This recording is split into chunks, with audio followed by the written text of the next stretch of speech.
The race to build global mineral security is often viewed as China versus the West. However, the race is far less binary than it started. Now we have new players entering the field, moving at astronomical pace. One of these players is Saudi Arabia, and today I'm thrilled to be joined by Bob Wilt, CEO of Ma'aden, the Saudi Arabian mining company. Bob, thank you for joining us. It's great to be here, Gracelin. Bob, you are American. I am. You are a West Point graduate, Army vet from the Gulf War. Thank you for your service. Yeah. And you now run the Saudi Arabian mining company. Right. I would love to start off by, what did that journey look like? So actually, the journey started in 1990 when I graduated from West Point. And Colin Powell gave our commencement address in May of '90 and said we were entering the most peaceful era in our country's history. The wall had fallen, the Soviet Union was crumbling. And then 2 months later, Saddam invades Kuwait. And so me and a quarter million of my closest friends deployed to Saudi Arabia. My first assignment in the military was in Saudi for Desert Shield, Desert Storm. And it was there that I really fell in love with the people. One of my most vivid memories was being out on patrol in the desert, and a Bedouin tribesman herding his camels brought us over and fed us pita bread. So I mean, I felt the instant warmth of the Saudi people as a young second lieutenant in the Army. Fast forward another 20 years, I'm with Alcoa, the aluminum company. We do a joint venture with Ma'aden to build the world's lowest cost, fully integrated aluminum value chain from a bauxite mine to a rolling mill. So I was in and out of the kingdom for 4 or 5 years with that, and then got called back, asked back to run Ma'aden a couple of years ago. So having a great time. How has Saudi changed in that time period? I mean, we're talking about like a 30-year time period, right? And the outward Saudi has changed a lot. I was there for Future Minerals Forum, which brought incredible people across the world together. And the amount of progressiveness for me was incredible, especially as a female. Right. But how have you seen it change over 30 years? So, I remember when we were deploying to Saudi in 1990, there was a pretty significant debate, should we be allowed to take pictures of our wives and girlfriends, because we didn't want to offend our Saudi host.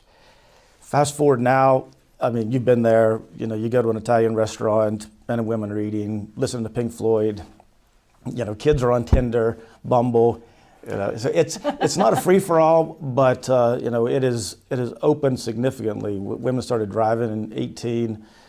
We're not as far along in Ma'aden as a lot of companies are, but we're about 6% female employment participation right now, going to 15, and then on to 35, which is the national goal.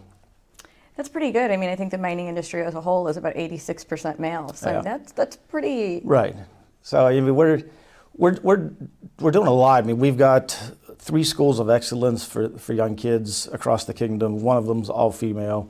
We've got a Saudi Mining Polytechnic trade school that we've established with one of the ministries, and we've got female participation in that. And we just started a degree program with King Fahd University of Petroleum and Mining. And we're sponsoring 30 students, and more than 10% are female. So we're building the pipeline, but it's like you say, we've got to change the image of the sector as well to attract talent, male and female.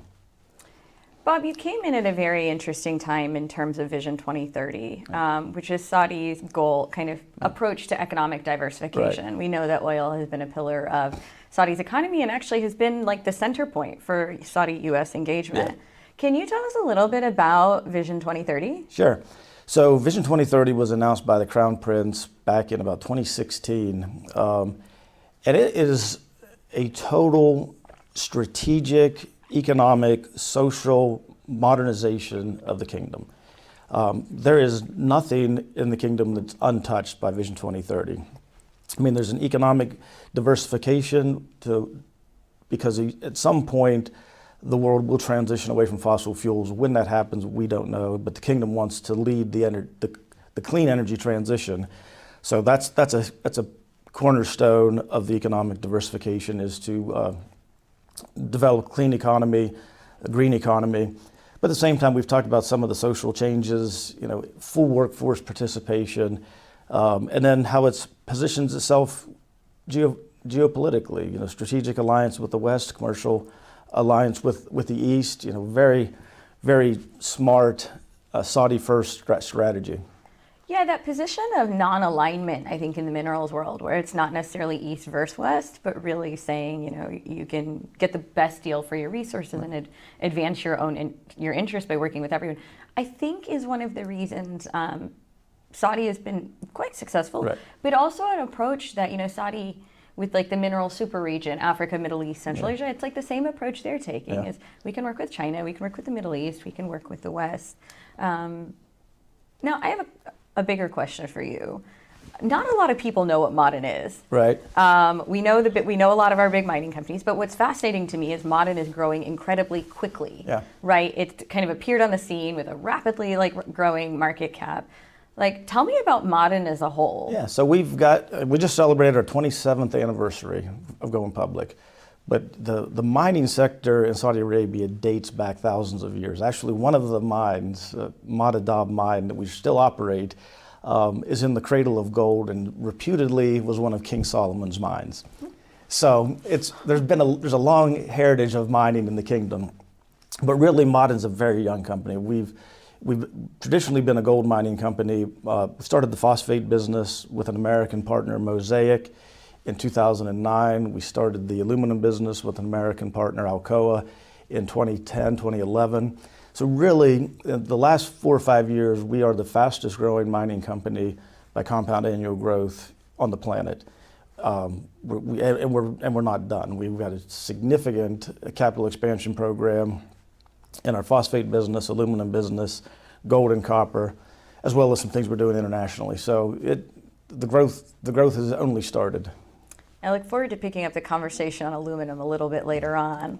Now, there's various players in the Middle East who are mining, and some have been more externally focused because they may not necessarily have commodities internally. Right.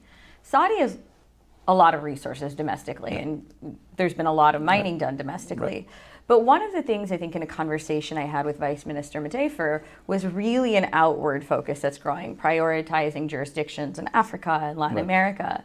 For Ma'aden, what is that what does that look like going from a domestic only to a domestic and international? Sure. Yeah, so we've got a great business now, but we're exploring the entire Arabian Peninsula, the Arabian Shield specifically, but we've got the single largest exploration program in any one jurisdiction going on the planet right now.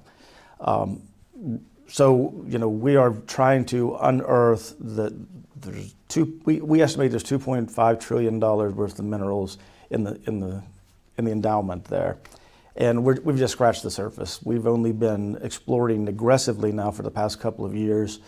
Made a significant gold discovery last year. We'll probably be announcing something similar this year, another mineral. So a lot of good early work's done. But at the same time, the kingdom is counting on an aerospace sector, an auto sector.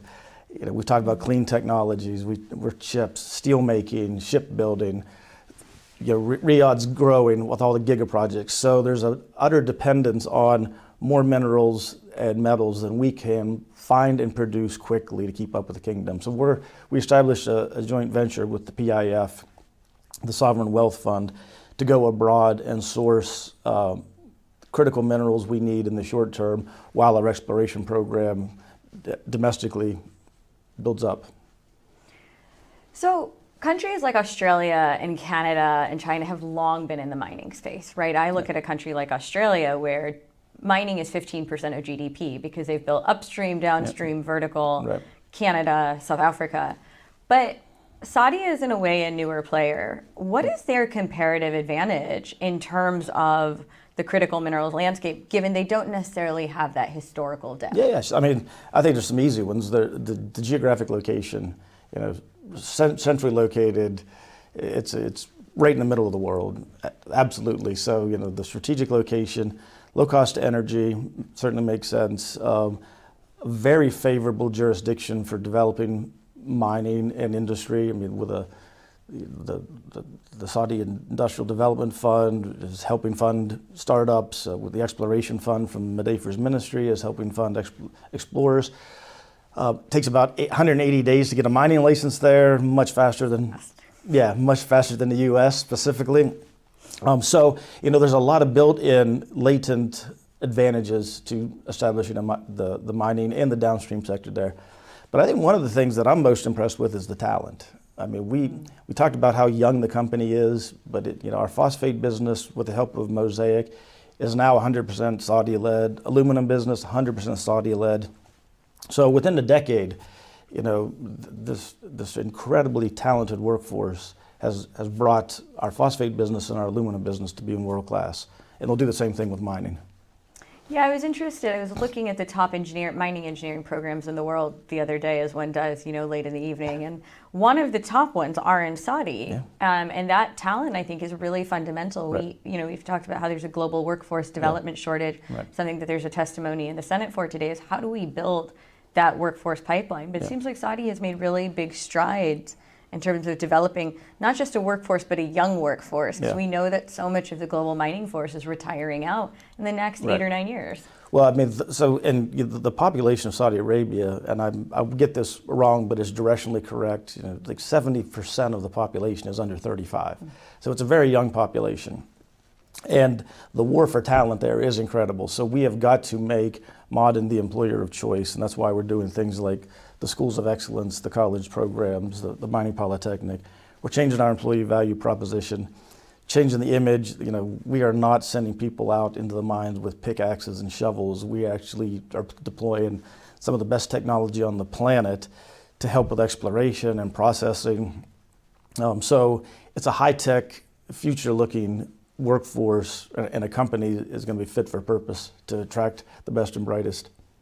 Yeah, I imagine like when I started in the mining industry, it looked very different to when you started. I remember the first time I went into like an automated mine, I was like, this looks like a NASA control room, right? There's no axes. It's literally like game controllers. I think rebranding that industry is really critical. Yeah, we have probably 50 use cases going on right now with digitization, AI, automation, robotics. So there's a lot of really cool stuff and a lot of breakthrough innovation and technology that's helping to address some of the long-term waste issues, downstream tailings issues that our industry is known for. We've got some great scientists that have cracked the code on some things that I think are going to be pretty exciting in the next decade. So as an American in the Middle East, I'm really curious as to your thoughts as to what a U.S.-Saudi partnership could look like. We know that oil has been, like I said earlier, kind of the staple of this relationship. Yeah. But we like the term minerals, minerals plus. What could that look like? Well, I think it could look very much the same. I mean, Saudi wants to be the leader in the clean energy transition. So as the world diversifies away from fossil fuels, Saudi wants to be the provider of choice for clean minerals, at least clean mineral processing. So, like I said, we're establishing a domestic footprint in mining. We're going abroad to source critical minerals, all of which is designed to establish midstream and downstream processing right there in the center of the world. So I think we'll do the same thing with oil now. I don't know that it'll be as big, but we will be a supplier of choice for the world. Midstream processing capacity is so important. It's something in the U.S. we really had a shortage of. Here at CSIS, we're working with our Department of Energy colleagues. But it really, I think it's a prime bottleneck between feedstock and making sure it's ready for whether it's the defense industry, the automotive industry. Right. So I think that there's that gap in the global market beyond kind of the Far East, and I think it's a very important role for the Middle East to play. Well, you would know this as well as anybody, but most countries in Africa, don't want colonial mining. They don't want to just send their resources abroad for processing. But the good thing about Saudi Arabia is close alliances within the region makes that more attractive. And we've got great neighbors and a great relationship in the region. We haven't made some of the mistakes that legacy miners and legacy countries have made in the region. So I think it's a fresh start, a fresh face, fresh relations that will enable us to attract, partners where we will do the processing. Well, and I think it's a benefit of being a newer player as well, as opposed to having mined on the continent for 100 years, But also spending a lot of time on the continent. I'm impressed by most places I've gone. Saudi has been in those discussions. They very much have been leading the way. Yeah. And I think that's remarkable, again, given kind of the newer focus on mining relatively. Right. Well, you mentioned Future Minerals Forum, and I think this year was our third year. and you saw the crowd. There were 16,000 people there, 130 countries represented, 80 ministries from around the world, whether in mining or energy. So it is the place to be right now. It's probably the biggest conference there is in our sector. Because people know, when Saudi puts its mind to something, it's got the capital to back it, it's got the political will to do it.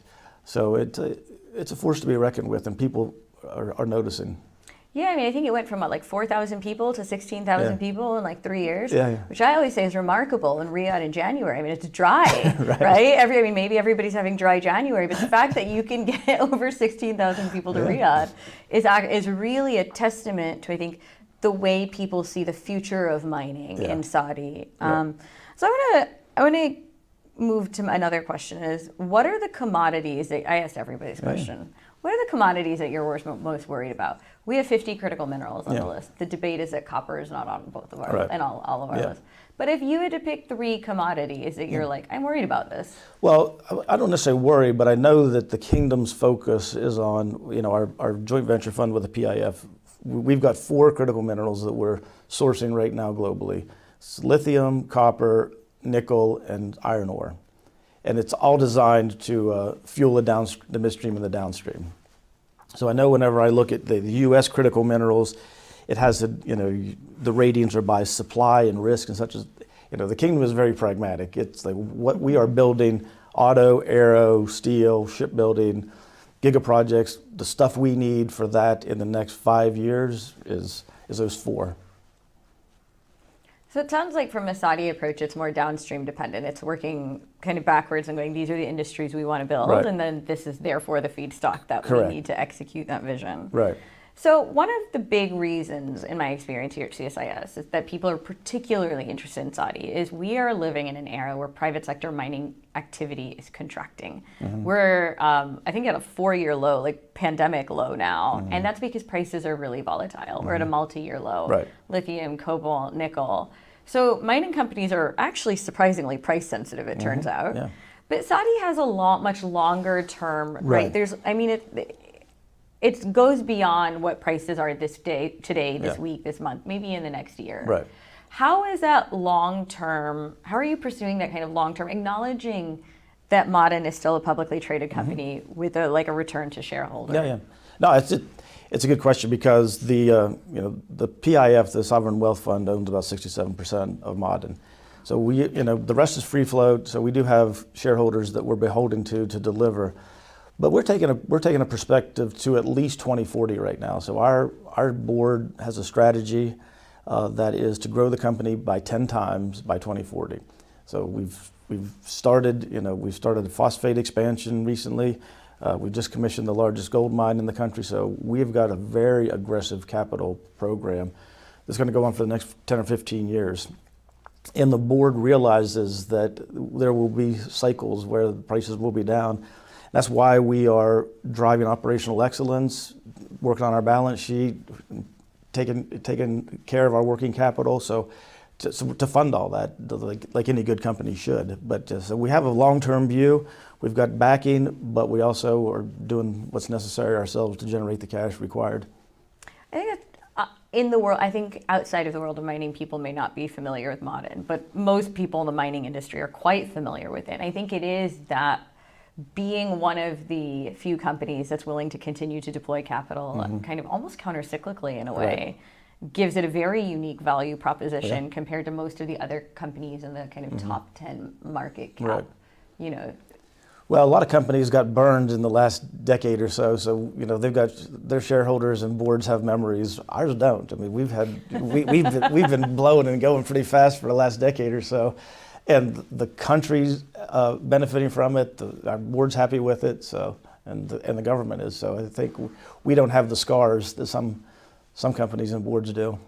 Well, I mean, it is a challenge as a commodity booms invests, right? You don't necessarily see when your prices are going to come back down. So it can kind of. Well, we like our portfolio too. You can make fun of aluminum, which I know you're going to take a crack at it. But we love phosphate's the biggest bulk we've got. So that's the bulk of our portfolio right now. The world will continue to eat so we love the supply demand fundamentals of the industry. We love our resources. So it's an easy mineral to invest in because it exceeds GDP growth. So we like that. Aluminum, I believe fundamentally that it is a transition metal. We can debate that, but the world needs aluminum.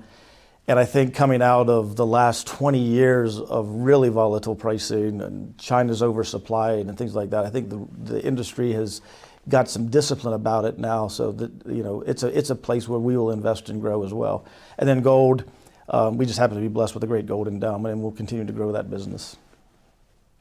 I mean, gold is really important. Mark Bristow, Barrick, one of my favorite lines that he had at the Mining in Davos was, it may not be on a critical list, but you will have no monetary policy system in the world without gold. And I mean, there's some value. Yeah. There's a reason gold prices went through the roof as the economy came tanking in the last couple of years. Now, so we will be a top 10 gold player by the end of the decade based on what we're finding and developing in the kingdom. And Mark's one of our partners. We've got a copper mine joint venture with Barrick, and we've expanded the footprint of that joint venture to explore for copper. We've also brought in Ivanhoe Electric, an American company, one of Robert Friedland's companies, to help explore. So we're bringing in the best explorers, and they happen to be from the Northwest, or the North America. So one Canadian, one American. So it's I think that's a pretty strong signal on the way the kingdom's oriented.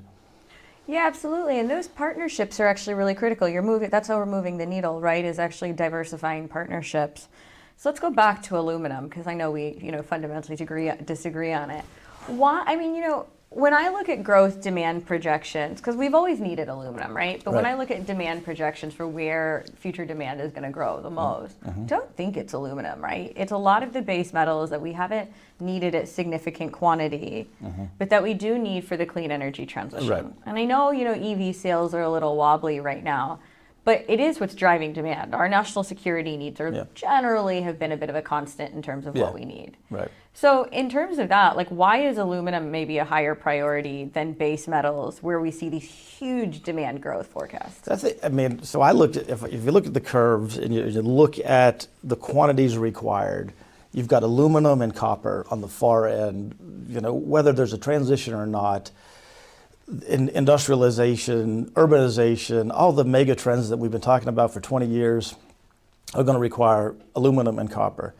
Some of these smaller quantity minerals that are absolutely necessary for the transition, much more, can be engineered out. We look at cobalt a couple of years ago, and now we're looking at lithium, and that might be engineered out. So I don't think aluminum or copper are going to be engineered out or replaced by anything, and they're not utterly dependent on the pace of the green energy transition. So that's why I'm bullish on it. Do you see it that we're going to have a structural shortage? No, I think if you look, we're looking at the next decade. I think we're moderately short, but not structurally short on aluminum. So I think that's why we finally feel good about the sector again.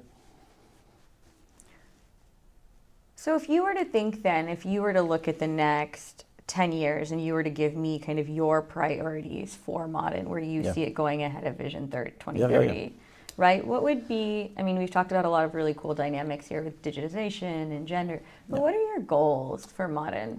Yeah, so, they're pretty simple. Ma'aden will be a Saudi-based, globally relevant, tech-enabled, people-centric company. We'll be the third pillar of the Saudi economy, the employer of choice. We've got great visions. We're going to be deploying, in the tens of billions USD in capex just by the end of this decade. So we're gonna put ourselves through some serious challenges that we've got to deliver, and it's gonna be a lot of fun, but it's gonna be challenging. Another area that I think I feel a lot of pressure from in Washington, but beyond, is some of the challenges with mining. Mining generates a lot of negative externalities. Right. How is Ma'aden managing those externalities, like what we like to call ESG, right? Yeah. How are you pursuing responsible mining? Absolutely. So we've got, the strategy we've talked about, the 10x growth strategy by the end of 2040. One of the pillars is to be an ESG role model. So we have a decarbonization mandate, just like everybody else in the industry's announced by 2050 to be carbon neutral, but we've actually reduced greenhouse gases by 12% in the last couple of years. We're finding innovative solutions to our waste, our byproducts, phosphate gypsum, red mud, bauxite residue. So we have a very green agenda as a company. And like I said, we don't have a legacy. So we're not cleaning up a mess. So everything we're doing is fairly new. So we're designing new technologies into our plants and mines. We don't have some of the history to deal with. So I thank you for sending questions. I'm getting live questions coming in. So Bob, now you're on the hot seat with questions. So first one, how does Ma'aden, and we talked a little bit about this, but how do you select key minerals for extraction, considering kind of the changing political and economic environments? I mean, EVs are a great example, right? We didn't see demand dipping the way that it has. Right. It now takes 72 days on average to sell an EV from a dealership, 40 for a gas. Long time you could sell an EV faster. Yeah. So given the changing kind of environment, how do you choose the commodities to focus on? Well, so the part of it's kind of easy. You're blessed with the geology you have. So what we explore and what we find is based on what's in the ground. So we can't change that. But the minerals that we're looking abroad for through Manara, our joint venture, and like I said, we've got very concrete plans for an aerospace industry, an automotive industry, a steel making industry. So that's going to require the copper, the nickel, the lithium, and the iron ores. That's the focus right now on where we have a very clear line of sight to industries that are coming out of the desert right now. What challenges do you face? I mean, Ma'aden, again, being Ma'aden is not a new player, but Saudi is a newer player on the field, right? Yeah. What are some of the challenges you face? So I always, the one thing I worry the most about is people. The quantity as much as anything. We've talked about the quality, and I think the quality is great, but we are still dependent in some aspects, exploration, hard rock mining. We don't have deep expertise in the kingdom yet. So developing that expertise is one challenge. But the other is we'll probably need to triple the size of our workforce in the next decade or so as we grow. And we're competing with Aramco, SABIC, STC, the regular industrial players, as well as the 100 or so PIF companies that have been created in the last couple of years, along with the giga projects, along with tech. And so there's so much demand for this talent that the war for talent is on. So I worry about developing the talent and attracting and retaining the talent. Global talent is regularly, I think, cited the biggest. I mean, even in places like Australia, where you have, a third of your top 12 is in Australia. Yeah.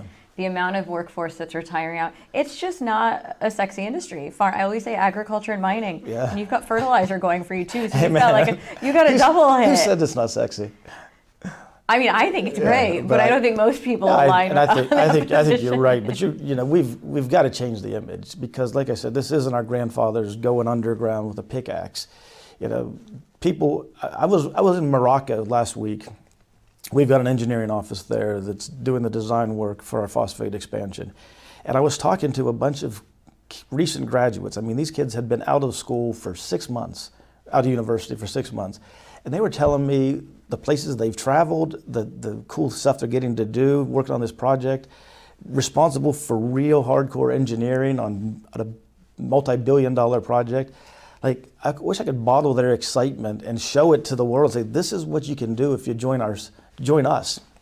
And it's not just engineering. I mean, it's technology. There's so many opportunities that is beyond what people think about when they think about a mining company, and it's our job to change that image.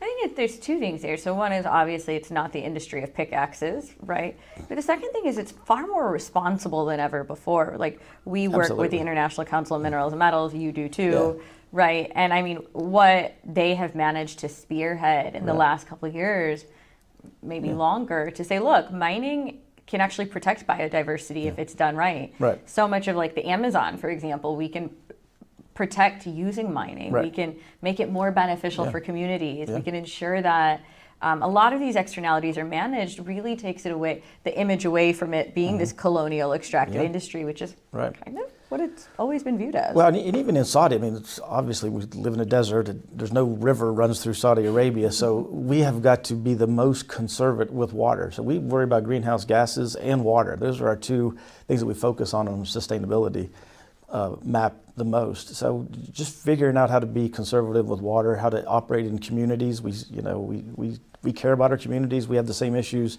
that a lot of people do. Nobody really wants a mine in their backyard until they realize, hey, it's great jobs, they're responsible, they're clean.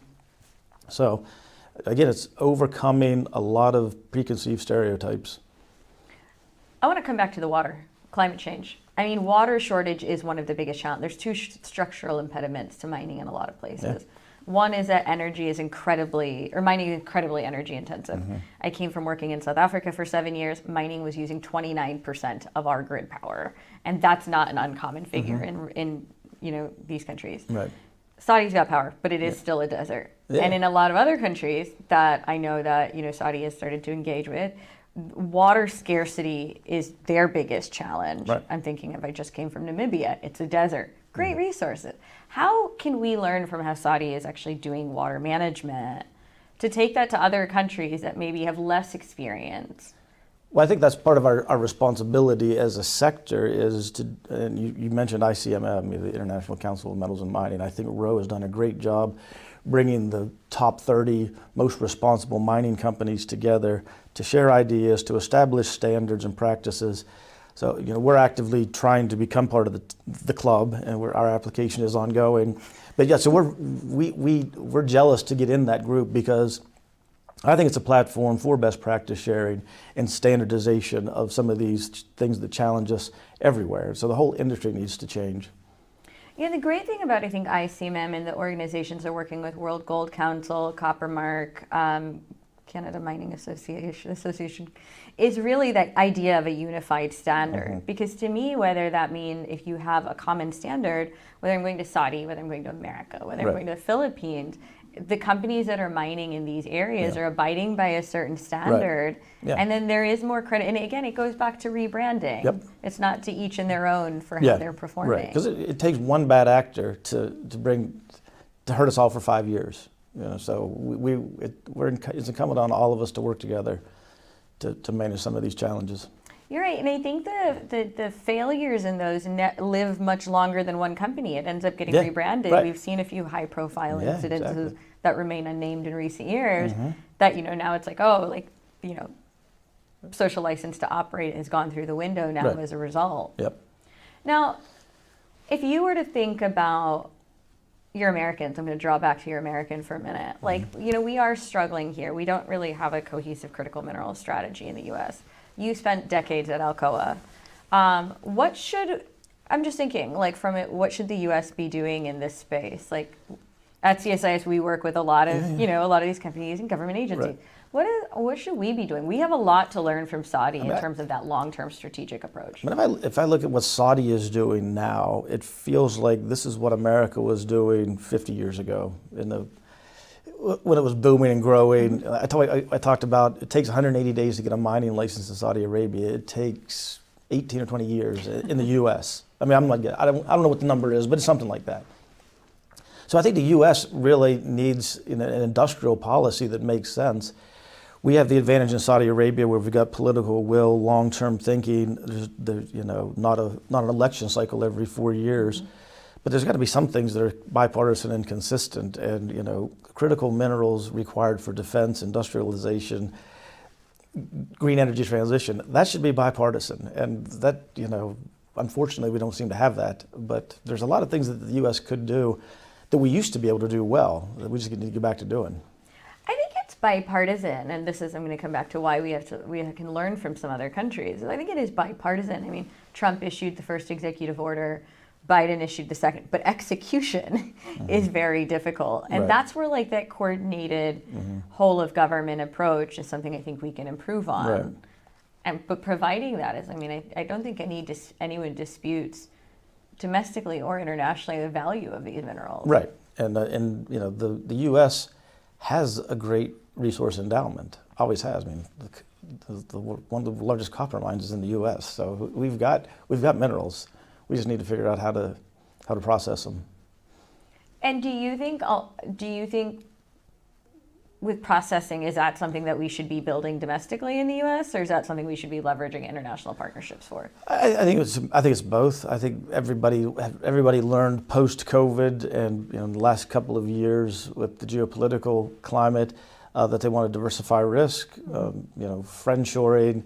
So that's essential, but we'll never break our dependency on China as much as people want to talk about it. We're inextricably linked with the Chinese economy. So let's accept that, but let's not be utterly dependent on them at the same time. And therefore, working with partners like the Saudis makes perfect sense for America to establish mineral processing hubs there, deploy technology. Aramco's an American partnership, Alcoa with Mada and Moses. So the economy of Saudi Arabia has really grown and been built with American partnership. So I think that can continue. I 100% agree. And I think also when I look at kind of the partnerships that we were talking about, from a government to government approach prior to some of the Middle East conflict that's escalated, it was really a government cooperation to enable kind of building those mining relationships and those energy relationships.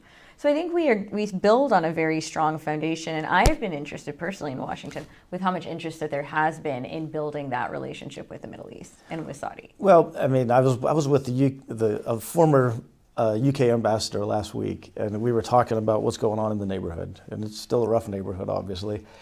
And and he said, as much as the West wants to forget about the Middle East will never forget about us. So, the pivot to Asia didn't work. We're dependent on the Middle East for so many things. It's geographically the center of the world. Still got, still the oil producing, and still there's a lot of political risk, as evidenced by what's going on in Israel and Gaza right now. So we have got to maintain a presence there. It's in our strategic best interest to make sure that Saudi Arabia is strong and vibrant and healthy. And that's part of the reason I'm there. Is I firmly believe that Saudi is the key to the Middle East. And security and stability in the Middle East is essential for American security and stability. So I think it all makes sense. I think one of the reasons too that I'm really supportive of the Middle East is I, as a female, people are like, oh, you must be uncomfortable. They're the warmest people. I have the best experience. Yeah. It's just a totally different mindset to what it's often branded as. Absolutely. To be honest. That's like I talk about the Bedouin tribesmen that fed us pita bread. That was my first experience with a Saudi, but I guarantee they're the nicest. I some of my best friends in the world are Saudis now, and some of the best leaders I've met are Saudi. They're just great people, and me and my family are having a blast there. We love it. They're so welcoming and hospitable. I can't say enough good things about them. It's a shame that Hollywood and some of the perception here, but it's changing. I mean, so many people that are now coming to Riyadh for things like FMF and are visiting the Red Sea, new tourism areas. And once people get a taste of what Saudi Arabia has to offer, I think a lot of those things will melt away. And once you get to know the people, the country, it's an easy place to love. So I'm curious again, coming back to the workforce challenge, because again, this is something we talk about being Saudi. I mean, it's a renowned expat population, right? Like we talk a lot about expats moving there, whether it was for Aramco or any number of some of these Vision 2030 industries. Right. You've talked about building more of a Saudi workforce, but what does that look like in terms of international talent coming to Riyadh? So right now we're at about 78% Saudi, 22% expat. And I don't think that's a bad mix. I think that's probably what it's going to stay. But I've still got my CFO's an expat, the head of my mining is expat, my head of exploration is expat, and then of course me. But we've filled a lot of the technical roles beneath them with Saudis, so we're working on succession plans to make sure that we are not dependent on expats, but we'll still have them. And I think it's a bit of a math problem when you think about the growth required in Saudi Arabia. That's what I tell people, we're driving, female empowerment, not only because it's the right thing to do, but because it's a math problem. As the country kind of needs to double the size of its economy. If you think about replacing oil GDP with other, at some point that's going to happen, but while it's transitioning, you're going to have kind of dual economies. So you need to double the size of your workforce. And that's why it's essential for everybody in Saudi, all locals, to have a job. But you're going to continue to bring in a fair number of expats to help develop some of these industries, and I think that's healthy.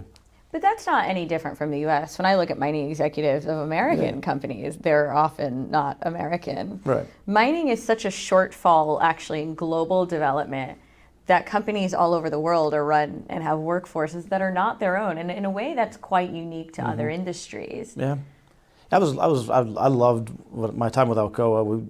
We had operations in 16 countries, so it's a very international company, and you get to travel around, and the workforce, the leadership teams you meet, very diverse, which is another thing that I think will attract young people if they actually get a chance to hear about it. Yeah, absolutely. I mean, a lot of it is that information sharing, and I think that rebranding. Now,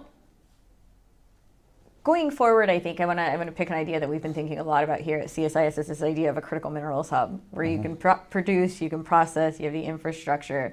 Is that a priority for Saudi? Absolutely. I mean, I think that's why FMF exists, is to show the world what Saudi Arabia has to offer to become that critical minerals processing hub.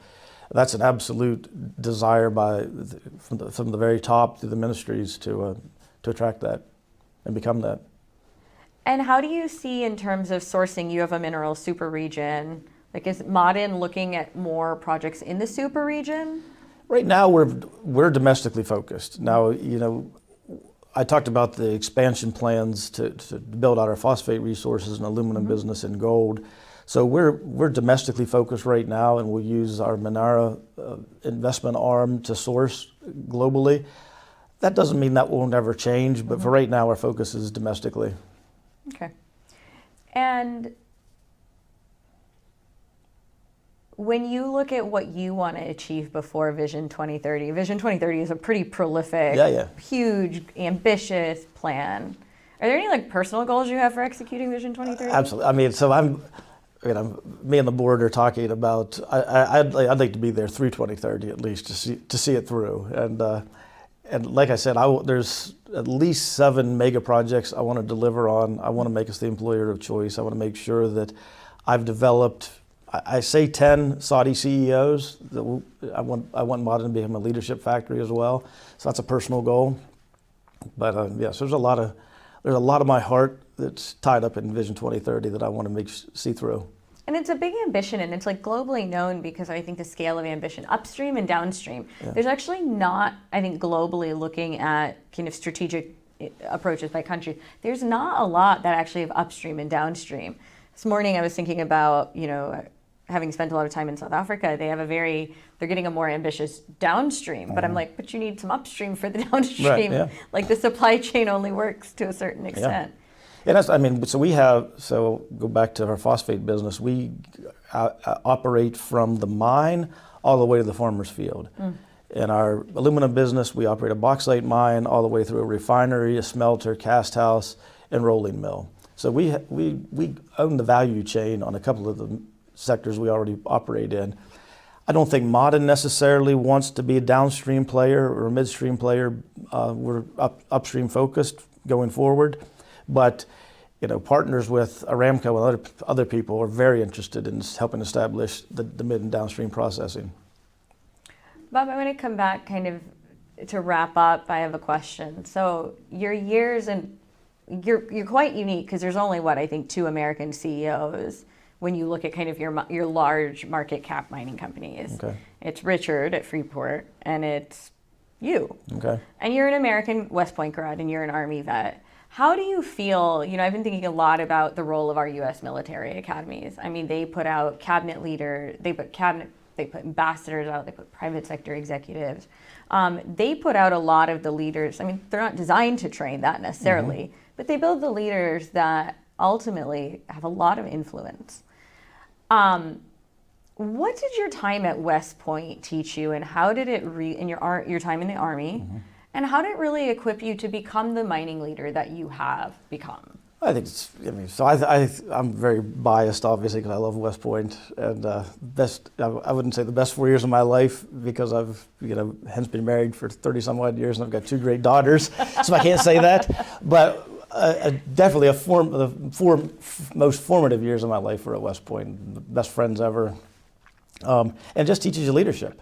From day one, it teaches you how to be a leader, how to set an example, how to live your values, and how to be a role model. And obviously, as you grow in scale in your career, I go back to the same basic leadership fundamentals that I learned at West Point.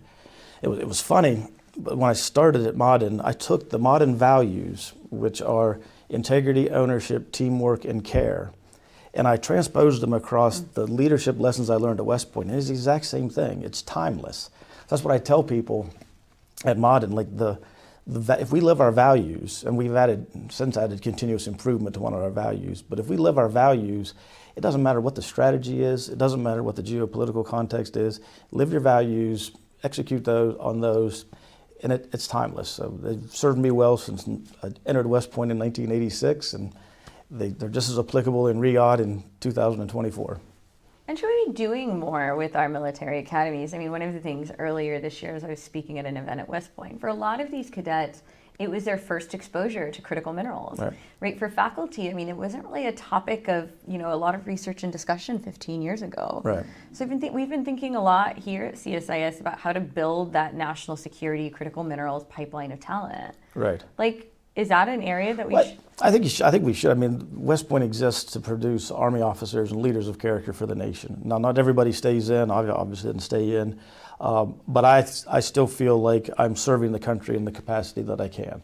So I think, as we talk about industrial policy and the energy transition and the critical minerals, there's a place for training engineers at the academies and other great universities to attract the best and brightest into our sector.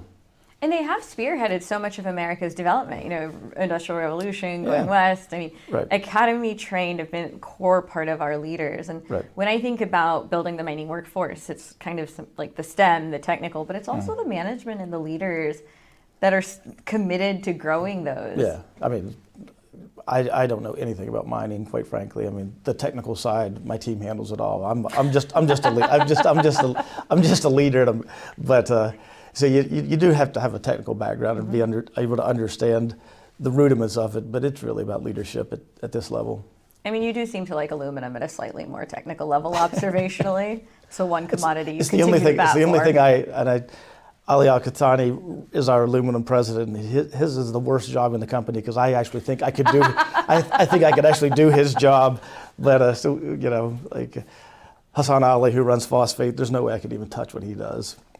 But I do have a soft spot for aluminum just because I understand it a little better. Yeah, we all. To be fair, we all get defensive of our own commodities. I mean, platinum was mine, and I've had a very hard time with what's been happening lately. So I think we all do love our own commodities very much. The commodities of our youth. Yeah, I feel a very strong degree of loyalty. I lamented the recent, kind of industry moves in platinum. Bob, this has been great. I think there's some really valuable takeaways in terms of your own journey. Because I mean, I always, when people ask me about the U.S. and Saudi, I'm like, you have the Saudi Arabian mining company is run by an American Army vet. And that's a very powerful thing. But your commitment to Saudi, your commitment to developing a young workforce, a vibrant workforce, one that with gender diversity, that's about double where the global industry sits right now, but also your forward-looking vision in terms of how do we advance commercial interest in a way that is long-term, sustainable, aligned with Vision 2030. I've gotten so many questions about the Middle East, from the questions coming in, I can tell that people have really enjoyed this. So thank you for joining us. It's a long way from Riyadh. Really appreciate it. It's on my way to the West Coast for Eid break, so glad to do it.